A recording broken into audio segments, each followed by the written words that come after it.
There we go. So, how can I help you today? Well, good question. Um, what do I say? Um, well, I've got an interesting lifelong story, and I've gathered the crumbs and I've followed. I called it numbers, signs, and visions forever. And so it was. I actually wrote it out. I wrote it out October 28th, and I think it was October 24th. You did an interview with Brian Scott. Okay. So that's how I met you. Okay. So now you're one of my friends because say they always lead me to where I'm supposed to go next. Mm. And like I said, yeah, I've got quite an amazing story, and even yesterday was important because when I mean, I can trace it back to before birth now, but it was at about 8:21 when I kind of woke up one day.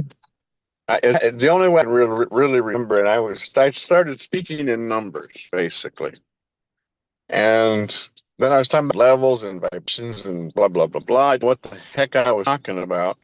Somehow I knew I was talking about, but I just kept rolling with it, and people were intrigued and thought maybe I was using it, and different kinds of things.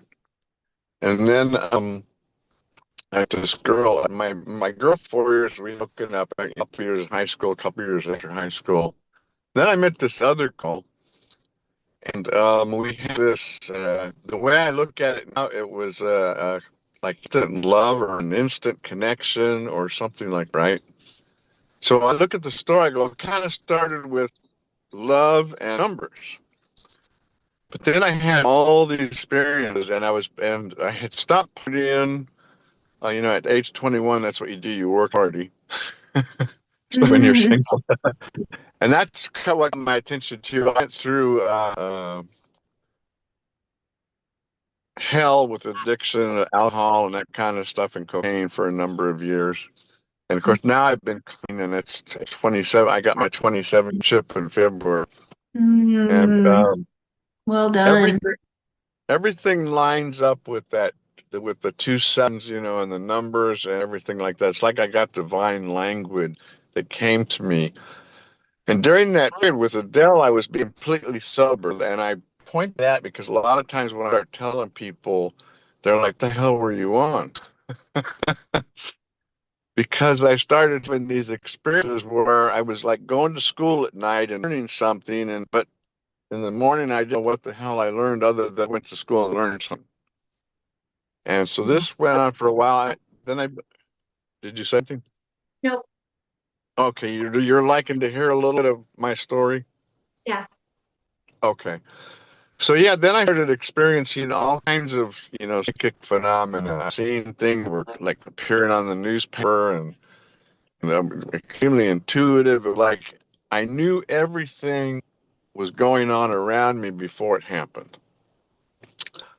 And like I said, all these crazy things would happen at time, and it was like everything in the universe was in place for me to find. It was weird, right? It's that So, can I I ask a couldn't. question about that? Yes, So, please. when that was going on, was it stuff that were you having deja vu moments, or tell me more about that feeling? How did that come through? I didn't know what the heck was going on. I went, like I said, it was my schedule at the time. I worked for my father. He had a metal shop, so we at 6 in the morning. Me and my cousin and another guy. We all lived in this house together, and they actually, you know, I called them not too long ago, and they remember a little tiny bits here and there, but so yeah, it was like a process. And me and Elle, we never had the physical relationship. We would be on the phone every single night, for hours. And part of it was she was either divorced or being divorced or process, and she had a little girl and all kind of stuff, right? But I always credit the fact that I sobered during this 8 month period, about an 8 month period where these things were happening. But I had went to the store. They, like I said, everything just popped up for me. So this store popped up in a townhomes next to us called Aquarius, the common bookstore. And the first time I went in, told this, I don't know what's going on. I'm in this thing with numbers and it's coming up correct. And I tell people this number and it means that and blah, blah. And she's like, well, it sounds like numerology. There's such a thing. And I had a book and I looked at it, I kind of go, well, yeah, it's got some stuff right, but it's not all the way I have it, that kind of stuff. And then more things kept happening, crazy dreams and so on and so on. And I thought that I was causing everything around me to happen. Like I'd look across the street and go, oh, that is going to fall off his bicycle. And then like within a minute or 30 seconds, he would crash his bicycle. So I was seeing all this stuff, and she told me, she goes, well, you're either walking with the power of God or you're becoming a super psychic. And my thinking at the time was, well, I don't think I want to be a psychic. And I go, well, if anything's God, and I wasn't really a religious person at all. My dad was Catholic, mom was Protestant, and we didn't go to church a lot, the kind of the Christmas, Easter people. And what's interesting about that is I was baptized 8 days before my seventh birthday, and my mom always would tell the story because when the priest poured the water on me, I passed out completely. Then when I was 11, they sent me to sports camp. I was at Santa Clara University in Santa California. They had an old Catholic church there, and it was a 2 week stay. And during the middle part, they invited us to go to church, and the boys walked single file to the church. Going to church, and I pass out, and they have to call an ambulance and my parents and all this kind of stuff. So from there, I kind of was not anxious to go to church. But years later, I would, and I'd get sick in some, and things would happen. Sometimes I'd have to run. Sometimes nothing would happen. But yeah, going back to, I just think that's kind of important in the story. Yeah. Why did that happen? Anyway, so I'm back. This 1979, 1980. I'm 21. I'm going to be 22 in February, and more things were happening. But here's a couple of the key points. I kept like somebody had a real control on me, and they would put me into I called it at that time the drifty, drowsy state, right? And it was like something would come over me, and I'd know to sit down or lay down or whatever. And then stuff would happen. It was like I would lose the body or something. Like I said, a lot of it was dreams. And but the key things that happened is that later she taught when I told her about she become super psychic or human power of God, she said, well, look over that book section. And I didn't really ever have to try to do things that I would somehow intuitively know. So I grabbed a book, didn't know what the heck it was, pulled it out, and I would go to the back of the book to see, well, what's the review, what's it say, what this book is about. And the guy's talking about psychic feelies and this kind of stuff. I'm like, well, maybe that's kind of what I'm having. The title of the book was "And the Sun Is Up, Kundalini Rises in the West," and my story coordinated with this. And I started saying, okay, maybe it's this thing, but I'm not a Hindu. If anything, I'm a Christian, right? I'm in the West culture here. So, but the big ones are, like I said, I knew I was going to school at night somehow and coming back and learning things. But then I started having these dreams or experiences where I would shoot out into the stars, and there was these three-starred pyramid, meaning not with lines, but there was the top star like a golden or white, and the star on the bottom right was like a white blue light, and then the star on the left was like a goldish orange light. And I would go through this in this pyramid, in the stars, consciously, yes, or whatever. Um, Anyway, one night I planted an avocado seed in it, the thing. But another night I went in and a lady made of light, all white with some blue in it, gave me the key to the universe. And we just had to understand in between us. So that has always intrigued me. Um, and a little bit after the next big one is, like I said, this I was doing these things with numbers and blah blah blah, and experiencing all different psychic things, seeing things, and they would happen. And on the they come would always come up on the like on the news front of the newspaper. So one night or one time, or I came back with number 27, 27s, 27, and it was huge. It was important. It was the biggest thing ever, and for me, all I think was. And I even told people, I said, there's going to be an earthquake on the 27th, which would be February 27th, 1980. So that night came, and, people were checking me all day. Well, no earthquake yet. I'm like, yeah, yeah, yeah. That night, I was sitting on the couch, and I could hear all these voices around me, but I heard them like this, pss, pss, pss, pss, pss, pss, pss, like whispering. But I couldn't make out any words. I'm like, where is coming from? And um, finally, I said, well, maybe it's on the balcony. So I peeked at the window, and I'm like, and then I said, there's nobody there. And then from away deep inside me, I heard this hello, like a phantom voice. Then I flipped up into the air. I started shaking all over the place, and then I was like knocked out. And when I was up there and shaking, I was yelling out, Jim. He was the upstairs roommate. My cousin was girlfriend's that night. And I'm trying to yell, for him to come grab me and stop me from all this skiing, right?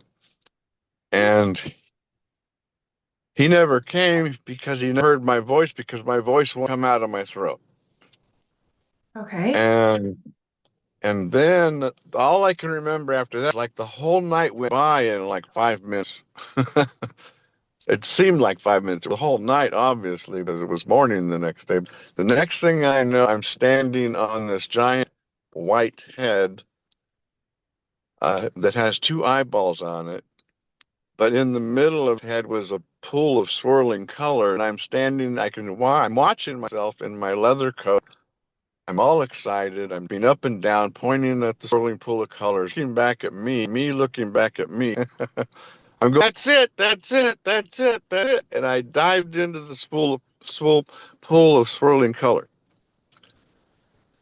And the next thing I know, morning I wake up, I look up ceiling, and I called it a blue upside down raindrop. It comes through the ceiling and slams into my chest. I'm like, holy man, I just seen my soul. Mhm. um, Jim comes down. Come on, Steve, we got to go to work. I said, yeah, I know. I said, but my fingers were all brown. And I says, Jim, did you like come down here and mess with me and put my hands in coffee or something? He's like, what are you talking about? I showed him my hands. And his eyes popped out of his head. He goes, well, that's why I was in the shower so long. All my feet were brown this morning. I says, oh, boy, it's getting better. So years, sometime later, I would realize, yeah, it happened. The earthquake was me, is how I looked at it. Anyways, fade out. So all that stuff went by, more stuff happened, more things. But I tried writing down a lot of stuff, and I did, but I lost a lot of it.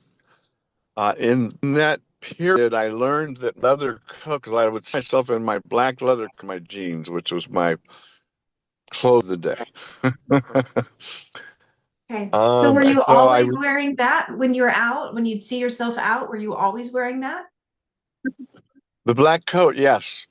Um, my black mom had given it to me. It was it's kind of short, just nice little leather coat. We lived in California, so it wasn't that super cold. It was never super, it was always kind of nice, but it was always to have a coat. So I looked at that as my ego, and I got that out of that book, the Kundalini Rises in the West. But it gets better here. So anyways, years went by. I went into my addiction. I went in and out of rehab. You know, I think I went in at about 27, of course. And then I good for like 2 years. Then I fell again, and then you know how it goes a little bit. So it wasn't until the age of 40. So half that time I had success and I had failure with my drinking and partying and trying to find the woman still. And we're using all our time. Real quick, so then I went to rehab. I turned 40. Believe it or not, a true to form, I entered rehab on February 27th, 1998. So my first day of sobriety was the 28th of February that I just had this year. So I did my steps, started doing my steps a lot later this time, and I completely turned my will and forward to the care of God. I understood Him, and stuff started happening again. So I started to go to churches and I'd walk in and say, I wonder, I need help. I need to talk to somebody. Am I going crazy? What the heck's going on? This is all happening again. And one morning I woke up. It was a Sunday. It was like 6 o'clock in the morning, something like it was real early. And I started following the numbers, and I wound up in shows in Santa Cruz, California, on the coast, on the beach, right? And there's this priest walking through, and he see me, and I'm coming through in my little old Volkswagen hatchback, my early sobriety car. And he's like, "Can I help you?" And I says, "Yeah. What time does church start?" He said, "Well, it starts about 10 o'clock. I can't remember." I said, "Okay, great. Be back." So I came back. I sat in the very back row. Now, a lot of times I always get these current in my forehead, right? A signal that something was going on. Hmm. And so I sat in the very back row because I didn't know if I was, you sit in the back row closest to the door. I didn't know if I was going to have to get sick and have to run out again, right? Yeah. But this time, I was watching him in the very front, and my currents were dancing and were happy, and they were doing, their movements. And they were synchronicity in two of them, and they were up and down. I'm like, wow, they're happy. Everything's cool. Everything's good. We go to the door, and at the end of the show, they say bye and that kind of stuff. He sees me, and he kind of gives me that look, and I'm like, hey, can I talk to you? He says, well, how long will it take? I said, a long time. He says, well, okay, meet me over the points to like house. He's me there about 2 o'clock today. I says, okay. Make a long story short, he ended up becoming my mentor and helping me a lot because I went to him and taken some of my tapes. That's another key. During this period, I've made over 100 tapes, 90 tapes. I learned to get a voice activated recorder, and I'd sit on the edge of my bed and I'd say, oh, if you're going to get me, come get me. And they would, and they'd take me and show me stuff. But I wouldn't really remember until I could play the tape back what happened. So I took him some of my tapes, and I told him, I go, these are all the things that are happening to me, and what I need you to do is lock me up if I'm crazy. So him and the other priests observed me, had meetings with me. This thing, went on for, I don't know, a month or so. One day he calls me, he says, hey, I need you to meet me at the office. I'm okay. So I went back and met him, and we sit down and we're talking, and he's like, well, I've got some good news. I'm like, okay. And I'm like thinking, here comes this jacket. He says, we've decided you're not crazy. He said, we've been watching you and, observing everything. We've listened to some of your tapes. And then he hands us some book, Christian Mystics of Our Time. Mm. I say, okay, that's full, I think. So, anyways, he became a really good friend and a good man. He helped me a lot, and he taught me, you got to watch out for the bad spirits and things like that. And I would tell him, I would, Father Phil, Mary came and gave me a turkey. He'd go nod his head and go, okay, Thanksgiving. That's good. And then I said, Father Phil, you were in the front of the church and we were jumping on an anchor together. Turns out that was the church's emblem, St. Joseph's emblem, the oblates of St. Joseph's emblem. And I kept showing me in visions where I was in a priest outfit and this and that. And I thought, they want me to be a priest. That's what's going on. So I started the process to become a Catholic priest. And, I had to get like a proof of communion or not communion. Yeah, I think it was communion and baptism, Mm-hmm. right? Mm-hmm. Yeah, your sacraments. Yeah, I had to bring those in. And lo and behold, like I said, this number 7 is really big. That's why yesterday I was all excited because it was going to be the 27th. And then I Yeah, we got the weren't supposed to numbers meet. active. Yeah. I've got the numbers. So I get my birth certificate, and my state birth certificate for California is 270500. I'm like, holy mackerel. 5 means balancing. That's my balance number. So 527 is a good number. Balance with the whole 27 because 27 is in God. And I had a vision with Mary, Joseph, St. Francis. And they were like, they do like the Olympics, they hold up the scorecards. So Mary Yeah. was holding two. Mary was holding a 2, Joseph was holding a 7, and St. Francis was holding a 7. And they go, this is how God calls you. So I'm like, Welcome. oh my God, okay. So, and I had a lot of visions with Jesus, and he showed me a book I wrote and different things, and I mean, all this Mm. stuff. And then it silenced down like the end of 99. And I got on a Catholic website and I was like, I wonder if other people have visions. I was always trying to find somebody like me that I could talk to, but I never could.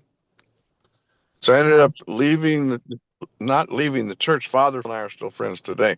He's been my guru or mentor or whatever. He was always very humble and he would never, say, oh, Steve, it's great. It was calling, oh, wow, okay. Yes. What do you think those stars are? I said, well, I think God, the doorway to God's house. Mhm. Doorway. Uh, So you gives a lot of stuff, and that's All another thing right, that my would love. really, My huh? turn. My turn. Oh, okay. Okay, I was going to say, yeah, because you talked about the numbers Ready? and the license plates with Bruce Scott, and I'm like, oh, yeah, go. Go on. Yeah, hold on. I dropped something. Okay, so wow. Wow, brother Steve. Yes, sister. Angel friend, Wow. and the angels would always, that the angels would always take my coat when I enter visions. They take your leather coat? Yeah. We'd start the vision, the angel would show and take my coat, and then the vision would happen. Wow. Yeah, they always kind of have there's like it reminds me of Mr. Rogers. They have a ritual. There's always something they do. Like, you know how Mr. Rogers would come in and he'd take his sweater off, he'd change his shoes. He was an angel, Yeah. Oh, really? Presbyterian. Yeah, he's Presbyterian. Beautiful. There's a Beautiful. ritual, right? And the angels have that for us too, because so Steve, um, do you have you accepted your origin? Do you know your origin?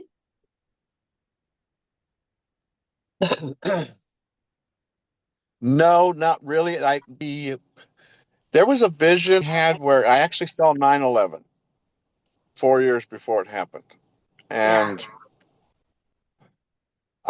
my first thought was New York, and I thought, no, that's just the biggest city in the USA. And of course, I'm going to think it's that. And I tried to discard it, and they would never give me dates on anything.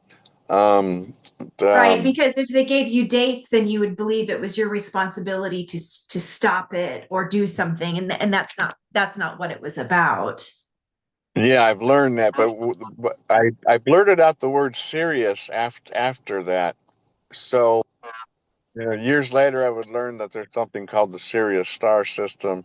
Right. Instead of And this I is thought, well, serious business, it's a place. yeah. So I thought, maybe, so I speculate maybe I'm from there. I don't know. Okay, I'm going to ask a clarifying question of them. Divining rods. I was gonna ask that. Yeah.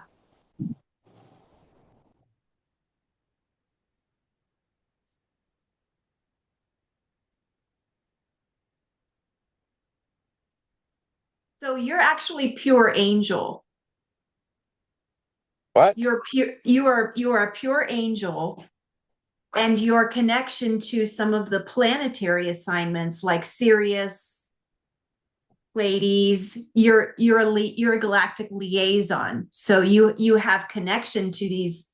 So when you see the Stargate, Uh-huh.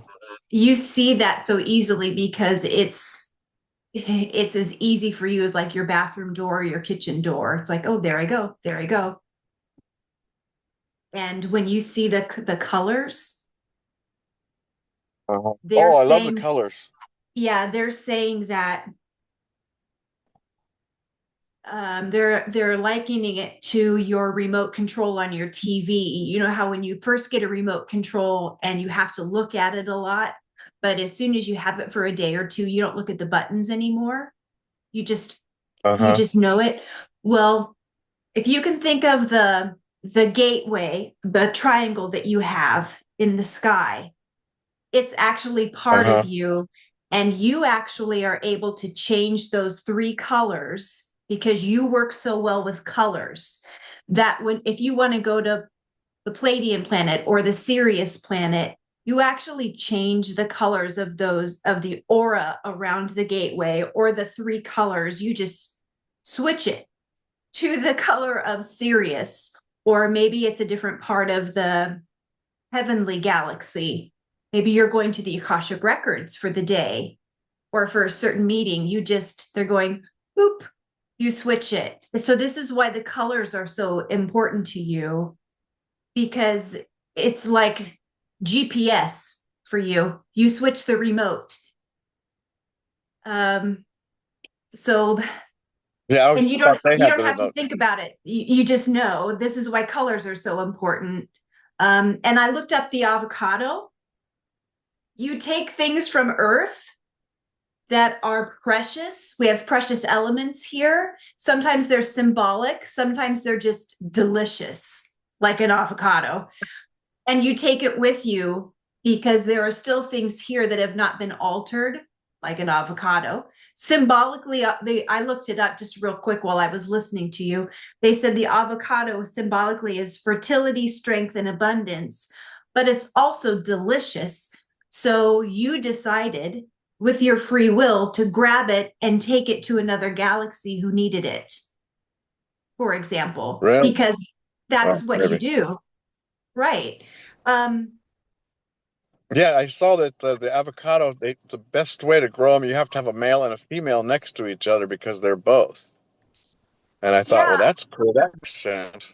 that's just yeah, I mean that's fabulous. That goes beyond our understanding of how plants work, I think. Yes. I mean, just take that idea. Yeah, just brilliant, brilliant. Um, they were saying that you are the drifty, drowsy state. Uh-huh. You have different. No, hold on. I got to say this better for you. You have more brain waves than a human. So when you go into a drifty, so we have alpha, beta, theta, those brain waves, right? They said Uh-huh. you have another one. I don't know what it's called. It's like zeta or something. It starts with the Z sound. Like a And Z? they, yeah, like I Huh. want to spell it just Z, like Catherine Zeta Jones, like Zeta. Yeah. That They said this belongs to you because of the realm that you're from. And the angel realm you're from is a traveler realm, a liaison realm. Liaison. You're an angel liaison. This is why triangles, gateways are so important. And they said that when you get into the drifty, drowsy state, it's because Pythagoras. there's a part of you that's active. You're traveling somewhere. And this part of you, like your avatar,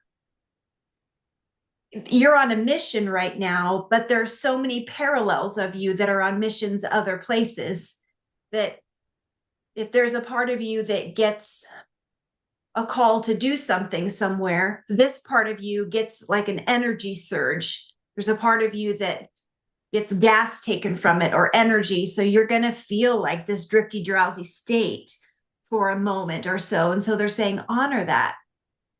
Go take a Yes, nap because or eat a sandwich, get a drink of water.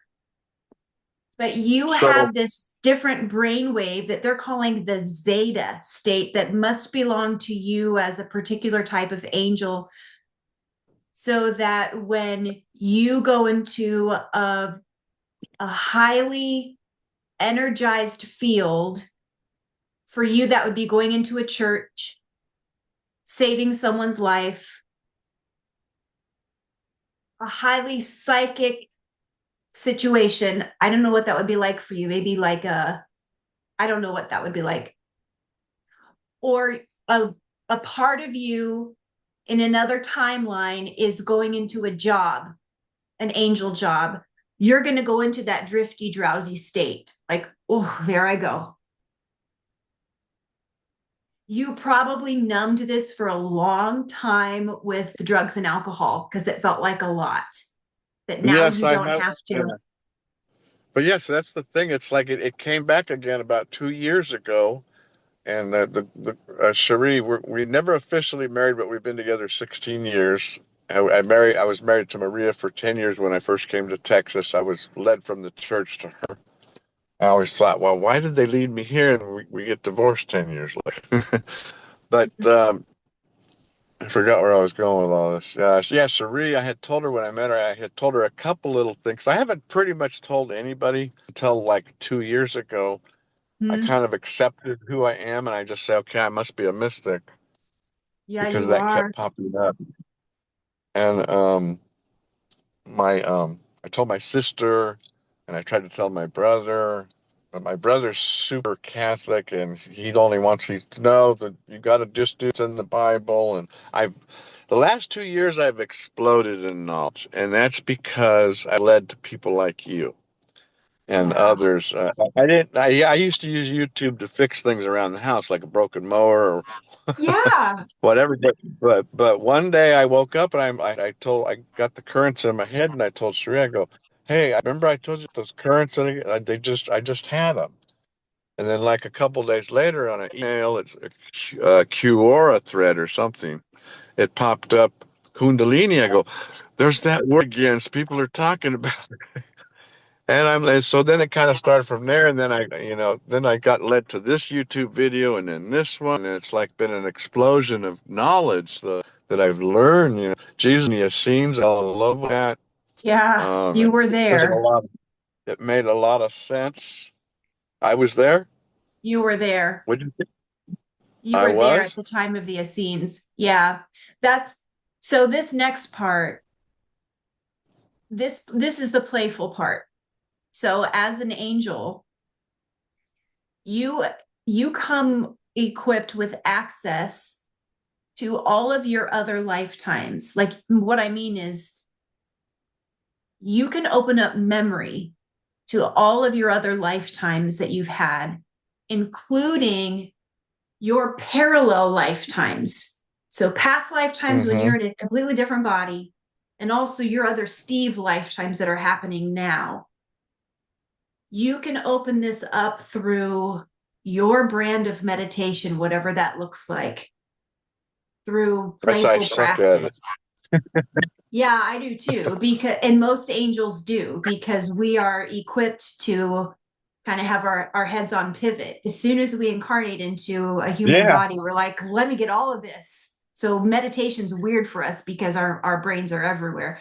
So really don't fix that. That's not a problem. Lean into it. Find the meditation that works for you. If you have a busy mind, have a busy mind meditation. Do Yeah. something where you go outside and you say, so you have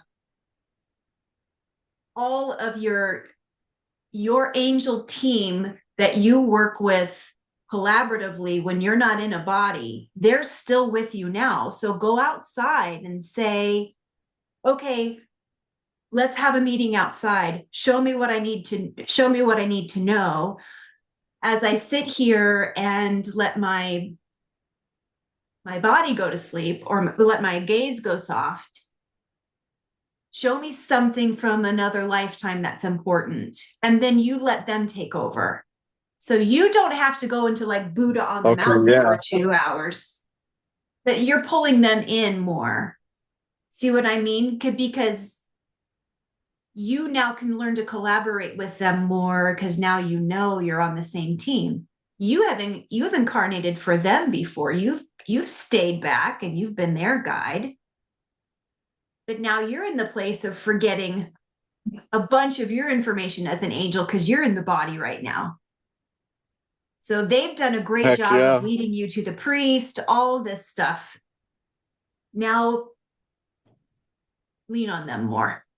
The other thing is a great practice that my angels taught me was to simply put on some sort of sleep mask and some weird music or even white noise or something, and to teach myself to look behind the eye mask, look behind my eyelids, like I was looking at an IMAX or a VR. And then instead of Yeah. me like following a guided meditation and waiting for my mind to look for like a red door or a balloon or something, it was them. They would say, okay, Rachel, just listen to the music. And then they would start to put images there. So I would say to my angels, show me what I look like as my higher self. I would see an image and it would be me. Or I'd say, angels, show me what you look like.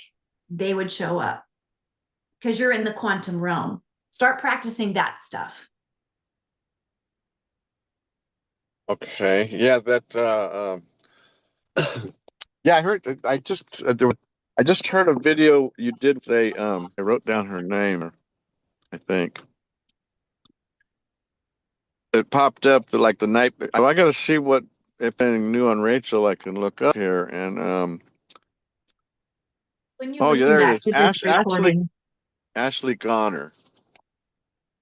You I did don't a thing remember. with her Okay. 3 months ago, and you said to Oh, Ashley, put your yeah. hand. You said put your hand over your heart and just Mm-hmm. ask, "Who am I?" And it might take a day, it might take a month, it might take whatever. I thought that was Yeah. really interesting. I really looked at, Mm-hmm. but yeah, today I start out. Good morning, all angels and saints. You love us and love you. This is Mary and Joseph. Let's have a good day. It's kind of how I start morning prayer. Yeah. But yeah, I can't turn. It's always been like I can't turn it on and off. It just has to happen.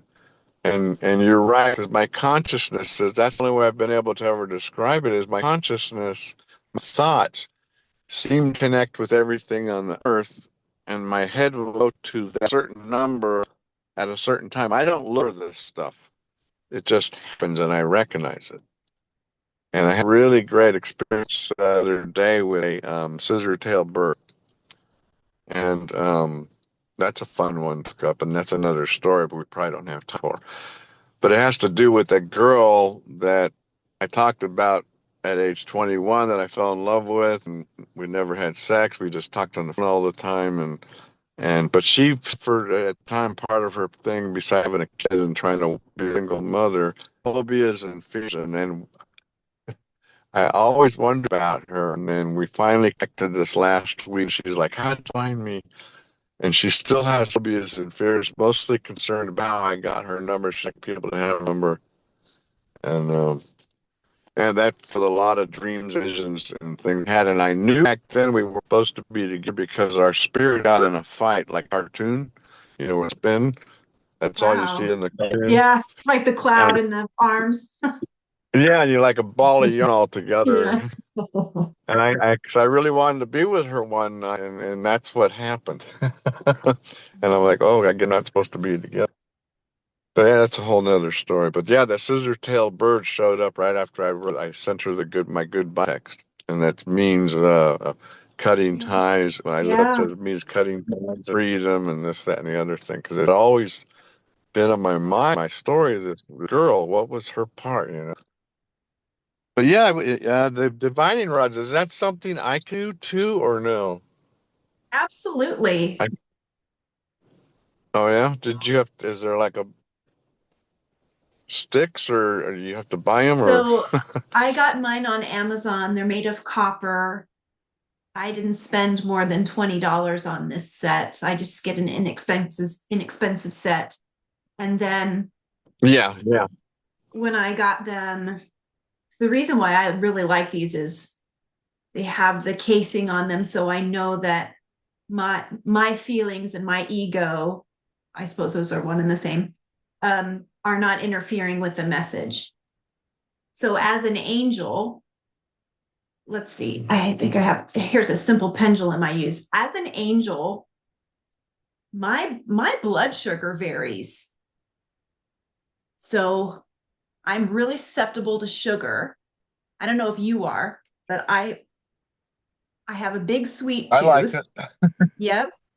And when I get I have to really make sure that when I'm reading for someone or I'm with someone that I really love, that I make sure that I'm observing the energy and not participating in the energy.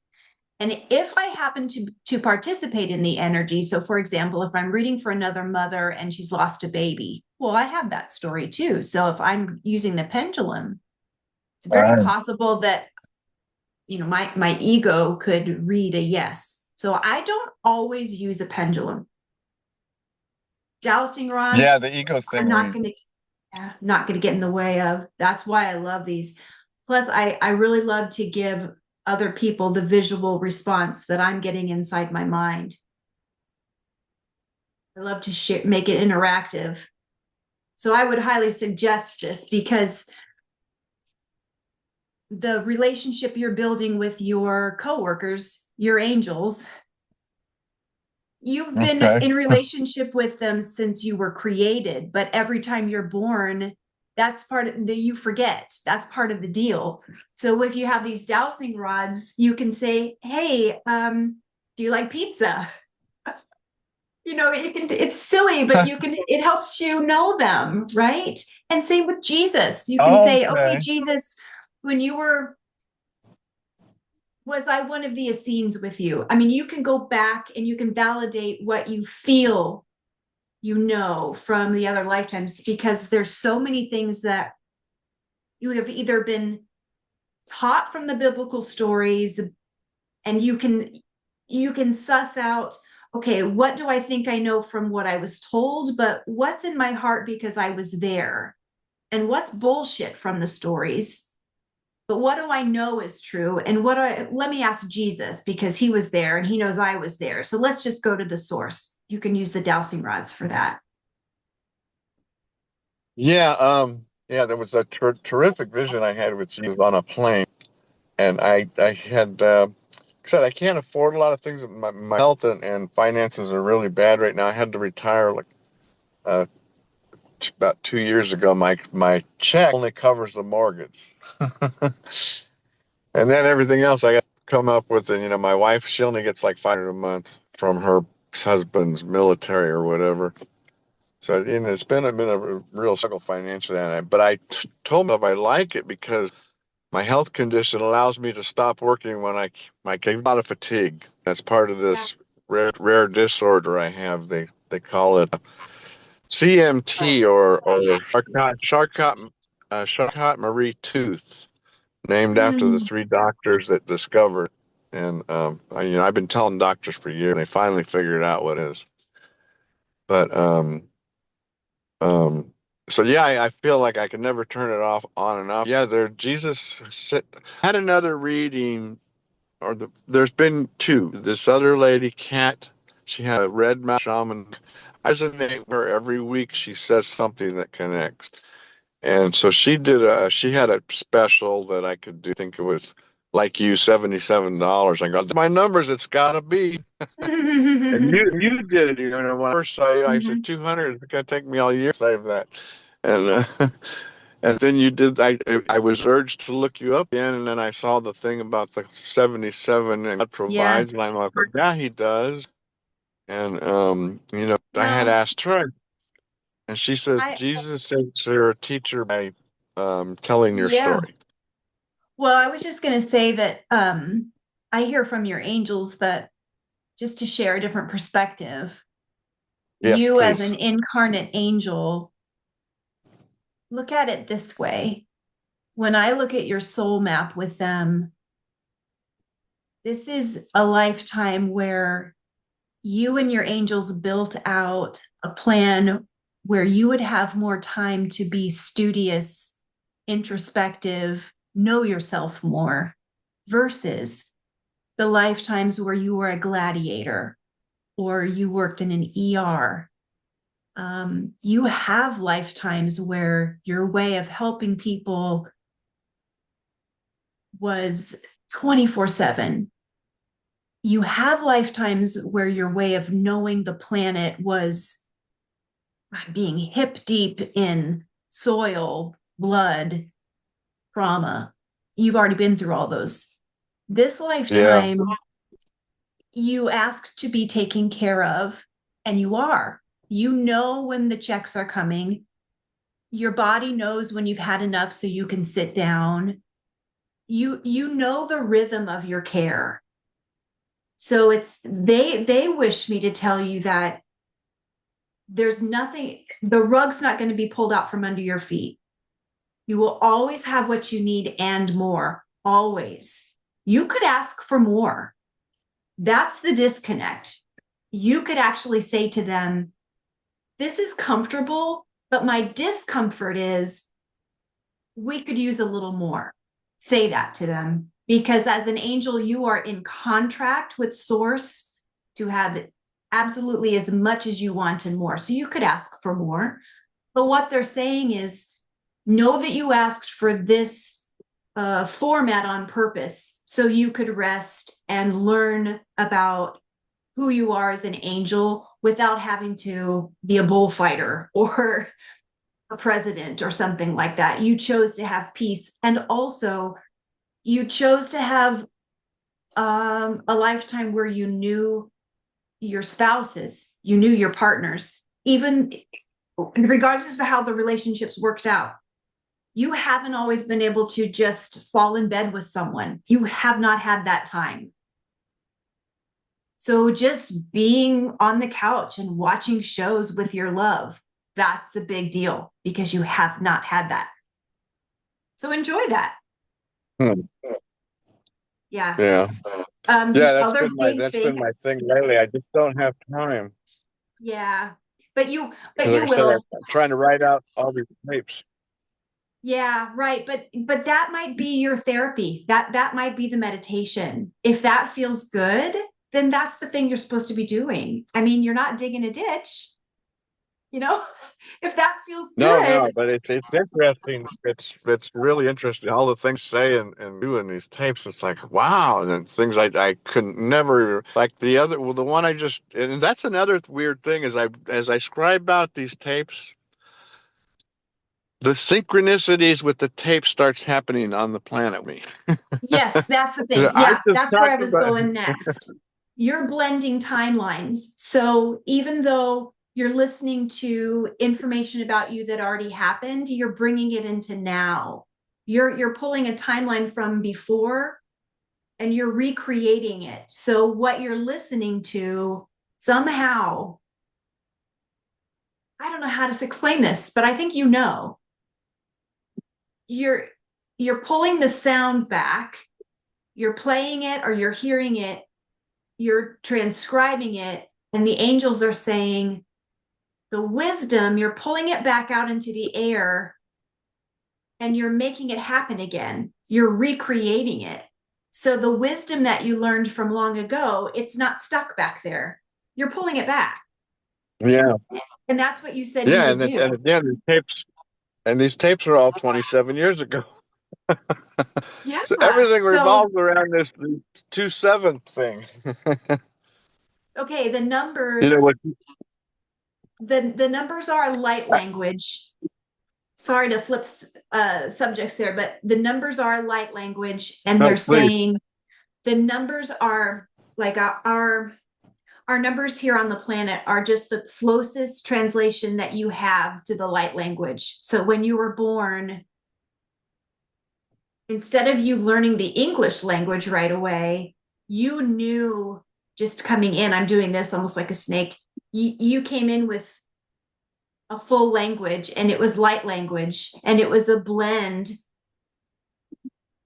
of, I'm showing like little orphan Annie decoder ring.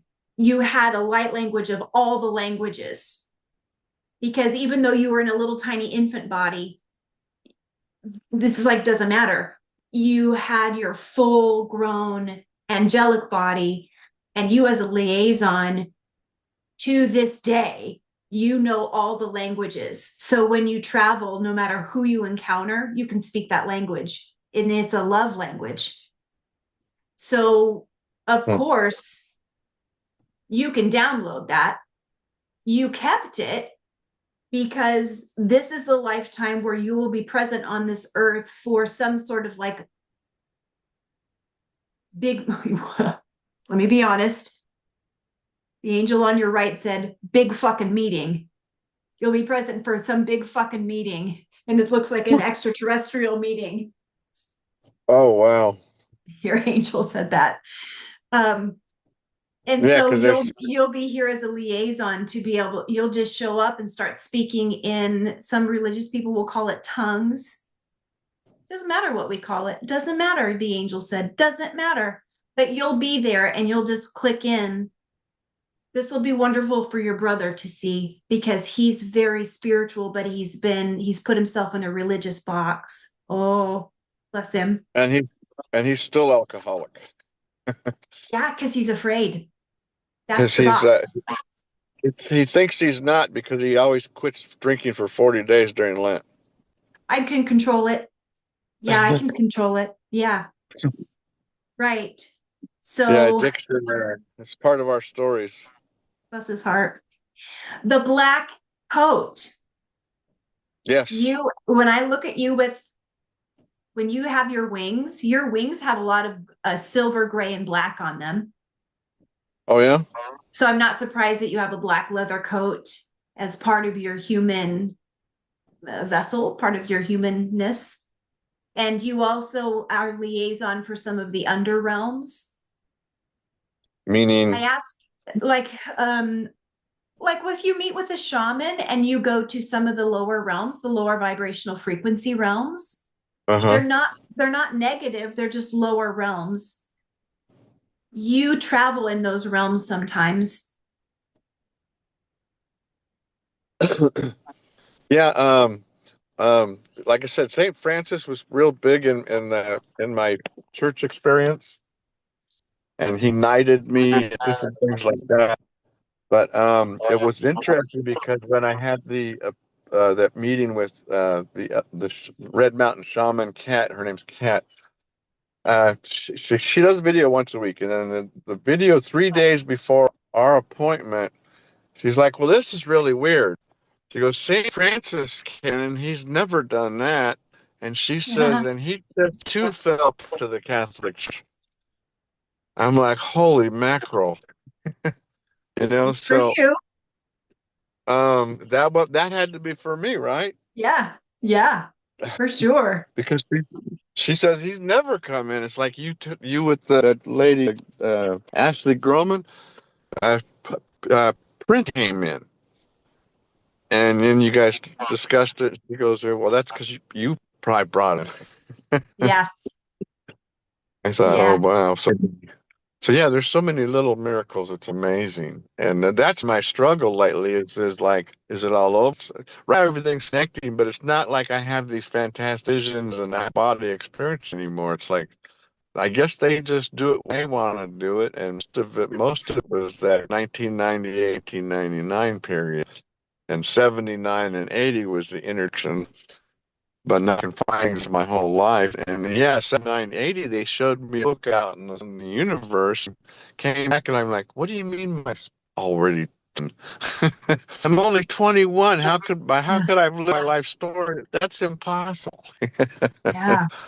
And later on, I looked in the Bible. It's called the Book of Life, and then all you guys some Akashic records, and I'm like, okay, so it really exists. Mhm. Absolutely. Absolutely.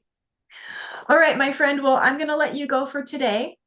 Uh-huh. Um, I will send you this recording later. And then for payment, do you like Venmo or PayPal or credit card?